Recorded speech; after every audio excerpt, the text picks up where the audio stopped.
Assalamalaikum and a very good afternoon, ladies and gentlemen. I hope this finds you in good health. So today we are going to be covering up the final pending component of the report phenomena, that is the column graph report. Now, the column graph report, for some reason, is something that gives students a lot of, headache or heartache, or students lately they're torn their Achilles heel.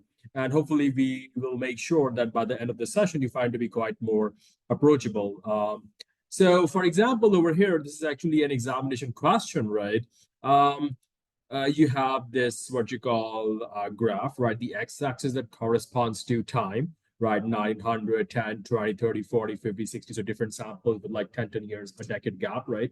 And on the y-axis, you got values from 0 all the way till 14, right? Now, what is on the y-axis? It's labeled on top for you percentage of total population age 65 and over between 1900 to 2000 in the USA. Now, as we can see, I'm just going to zoom it in a little bit more so everyone has easy access to it, right? You have three different color icons, right? You got the blue one that corresponds to fellows in the age group of 65 to 74.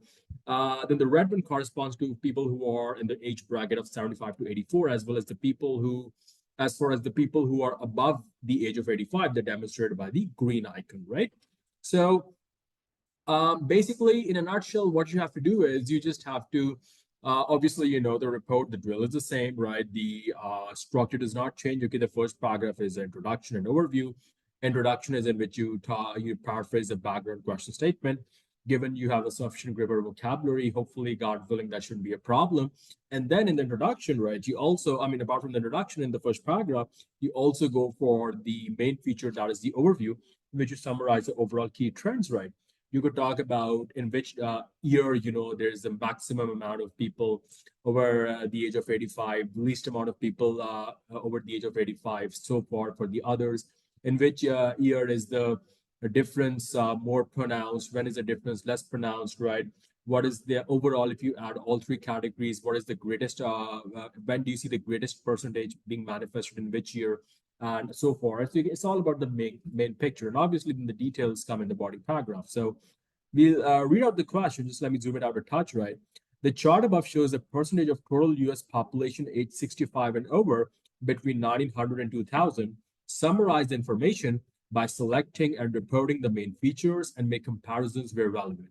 You should write at least 150 words. So as far as the introduction is concerned, we are simply going to paraphrase this background question statement, which we've done over here. The column graph summarizes the percentages of elderly citizens in the USA who were above 65 years old between 1900 and 2000, right? So as you can see, fellas, now overview, like you talk about the main picture. So as you can see, there is an upward trend. As you move in this entire century from 1900 to 2000, you see that the percentage of total population that is above the age of 65, the elder population, you see with the passage of time, there is a continuous increase. So that can be one main picture that you can draw out of this column graph, right? So overall, the ratio of senior citizens in the USA increased significantly over the period, right? And 65 to 74-year-old citizens, right? Emphasis on this statement, the 65 to 74-year-old citizens were highest in percentage in terms of their ratio among the elderly Americans. Now, what do I basically mean by that, right? So as you can see, ladies and gentlemen, 65 to 74, that is given by this blue icon over here. And as you can see, if you take any year, 1900, 1930, 1970, 2000, right, the blue section accounts the most. There is not a single year in which the red or green section is greater in number. The number is given, you know, the relative magnitude. And there's not a single year in which the red or green icons are bigger than the blue icon. So the blue icon corresponds to 65 to 74. So this is the majority of this elder population, right? That's an opinion, that's a observation that we extract from this column graph, right? And 65 to 74-year-old citizens were the highest in percentage in terms of the ratio among the elderly Americans, right? And then comes, your body paragraph where you go in details and all that, right? So I'm going to read this one more time and then we're going to read it at a stretch, right? The chart above shows the percentage of total US population age 65 and over between 900 and 2000. Summarize information by selecting and reporting the main features and make comparisons where relevant, right? So First paragraph, the column graph summarizes the percentages of elderly citizens in the USA who were above 65 years old between 1900 and 2000. Overall, the ratio of senior citizens in the USA increased significantly over the period, and 65 to 74-year-old citizens were the highest in percentage in terms of their ratio among the elderly Americans, right? Second paragraph, according to the graph, 4 out of 100 Americans were above 64 years old in 1900, and the majority of them were between 65 to 74 years old at that time.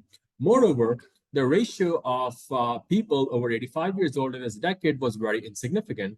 After 3 decades, however, the elderly people's ratio in the US reached over 5% and kept on increasing until the end of the 20th century.